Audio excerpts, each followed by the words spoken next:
Welcome to the Knackered Golfers podcast. I came to Bandon Dunes today on a Sunday, and I'm leaving kind of a changed person.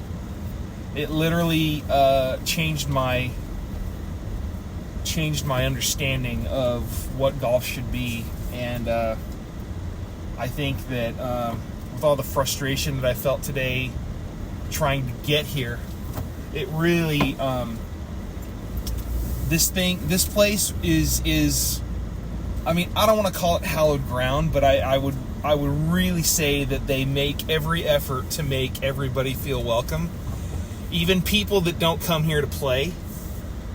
I gotta say that this place goes all out for anybody that's interested in golf. I mean, you have to be really, really interested in golf and really passionate about golf and really dedicated to golf and just loyal to golf almost. And this experience changed me, I think. I think that this is what the ideal sort of experience should be. You know, you could come here, you can go hit balls for free, you can play a little 9-hole course for free, you can use a putting green that is the biggest putting green I think I've ever seen that's over here at this practice facility. And here's some guys teeing off. Oh my God, this is crazy.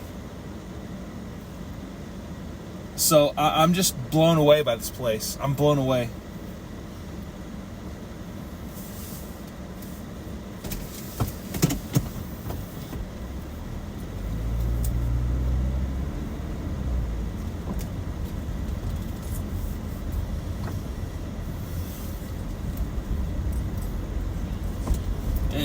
It really blows me away, because just the attention to detail they do here.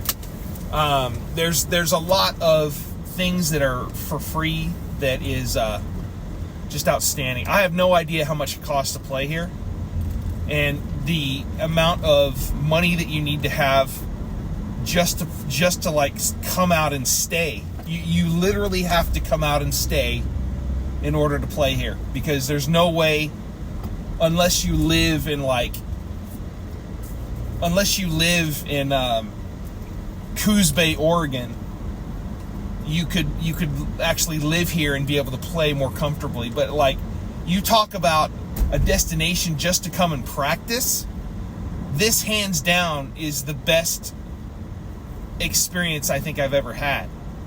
Just coming to a place and practicing, it just blows me away. You come to this practice facility, and the first place I went to was this Shorty's, which is like a I don't know, it's like a pitch and putt place that's a bit more high end, and it's $125 to play that. But then the lady told me that you go down to the practice facility and you pay $10 just to use the range. And then you can hit as many balls as you want. And they're all brand new tailor-made TP golf balls that say practice on them. And then you got this huge putting green that is the biggest I think I've ever seen. And then next to it is this Charlotte's course that's a little pitch and putt. But the thing that really blew me away was the Punch Bowl experience, which was just next to the Pacific Dunes Golf Shop. And that place literally brought me, I was verklempt after I saw that, because I had spent 2 years of my life trying to manage a putting course down in Southern California that was just the most difficult and the most agony I have ever felt, trying to manage a place that literally was designed so particularly and so insanely. They just made it so difficult to be managed, when all it needed to be was just put some undulating terrain out there and just make it all turf. That's all you needed to do. And instead they put all the landscape in there and the ponds, and they just made it so Mickey Mouse. It was just awful. And the place is literally still there, but it just lies in ruin. That is next to it's just right behind the Shell station down in Valencia. It was called the Greens of Valencia. and I was the superintendent there, and it was just agony. So the sort of full turnaround, what do you call it, turnaround time, or circling back, or with the perspective and all that stuff, I really got to see how that should be done. And so anyway, the people there are great. They really cater to your every need, I think, and they treat you with respect. But I mean, you really want to put some money down to play golf, you're going to put some money down to play Bandon Dunes.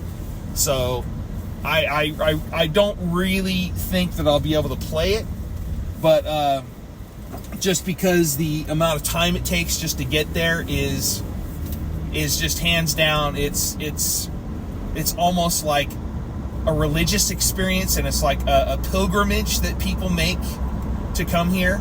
I mean, the folks that I was overhearing in conversations and stuff, you had a lot of guys from like the South and like Georgia that had Augusta National or the Masters, golf shirts on, and jumpers and wind shirts and whatnot. And you heard all that stuff, and the buses that are driving people around to stay and to grab bags and all that stuff. It literally, I mean, it's better than Pebble Beach, because this is an enthusiast place.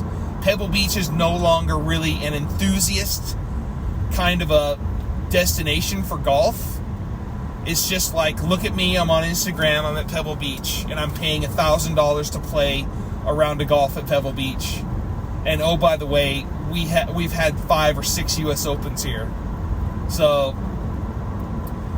they had the U.S. Amateur here, and the final round was held at Bandon Dunes, and it was really something. So I got to watch a few folks coming in off the 18th, and they had this really great putting green that was there, that is the way a putting green should be. And it literally, I don't know what, I mean, I'm thinking that the greens are all like fine fescue and mixed with because I don't think they're Poanya. I think they're probably most likely not tall fescue, but fine fescue. That is, and then again, it could be just complete bent grass. Bent grass tailored to be on the coast. So I don't know, because I think Chambers Bay is that's all. What do you call it? The fine fescue that they ruined the U.S. Open with.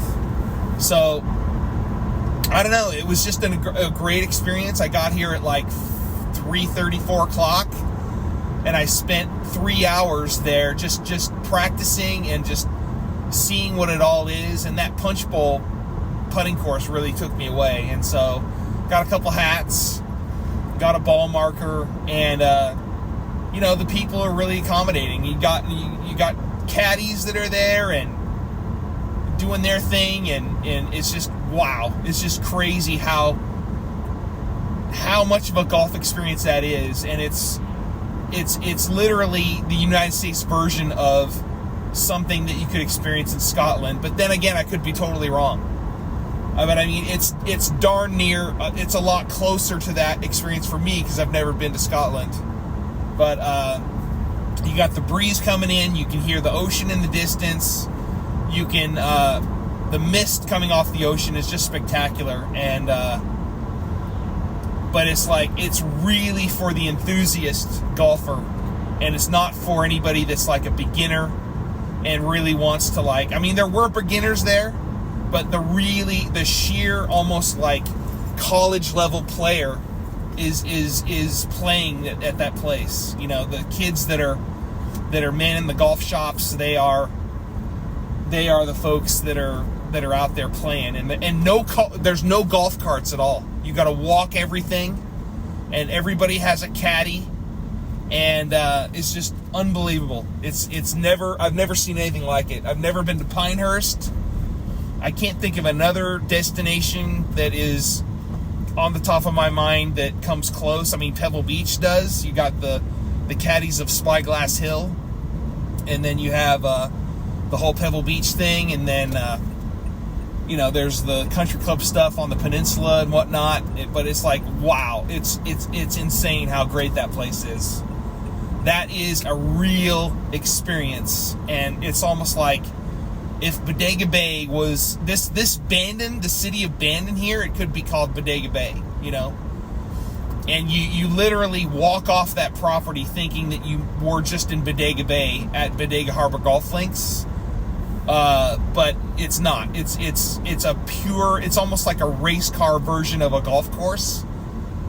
You know, it's a purebred kind of a place that is, hands down, it's got to be one of the greatest places I've ever seen. You know, just like walking onto the property and just seeing how the golf course is laid out. I mean, I only saw, maybe you can't really see the golf courses when you come in there, but like I saw maybe a hole at Pacific Dunes, and then you go over to Bandon Dunes and you see the 18th hole coming in. It's just awesome. It's surreal almost, with the fog coming in, and it's like, that's how it should be. That's how golf should be played. No trees.